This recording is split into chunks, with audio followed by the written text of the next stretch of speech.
Yes on 3 is a grassroots campaign seeking to prevent cruelty to farm animals. There are currently no rules in Massachusetts regarding how farm animals can be confined. So by voting yes, we can finally establish common sense protections for farm animals, as well as protections for Massachusetts families from contaminated food, where low-income people are more likely to be threatened by unsafe, substandard, and inhumane food. By voting yes on 3, we will ensure that products sold in the Commonwealth, meat and eggs, meet the modest animal welfare and food safety standard.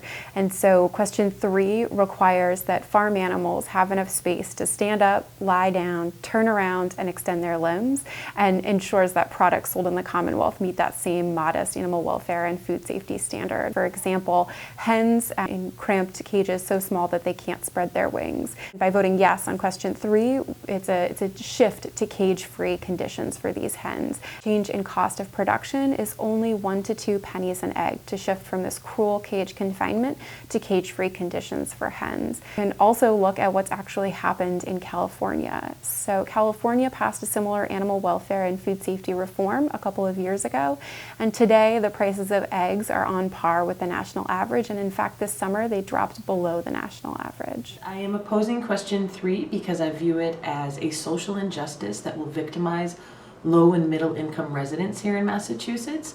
Already we live in one of the most expensive states in the country, where about 800,000 of our neighbors rely on federal food supports to feed themselves and their families. In California right now, it's the only state in the country that bans the sale of any egg that comes from a caged hen. And we can look at the prices there and what happened. And I have here just some of the headlines that came out of California.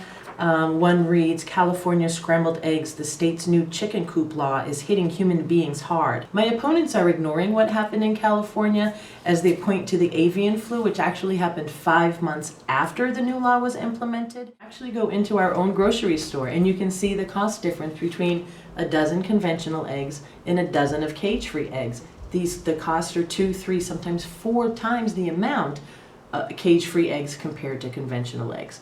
In a cage-free environment, which doesn't necessarily mean cage-free. It could just mean that it's a bigger cage. There was a video that came out of a cage-free egg facility in California that showed some of these torturous conditions that my opponents are talking about that are not happening here in Massachusetts. And it showed these conditions, again, in a cage-free environment. So what that tells us is that where these awful conditions, where they do exist, it's not a housing issue, it's actually a farm management issue. If my opponents were concerned about the one farm in Massachusetts, they could have spent a portion of what they've raised in money to go and retrofit those cages. But that farm in Massachusetts is not their concern. I'm hoping that the Massachusetts voters will vote with facts and science instead of their emotions.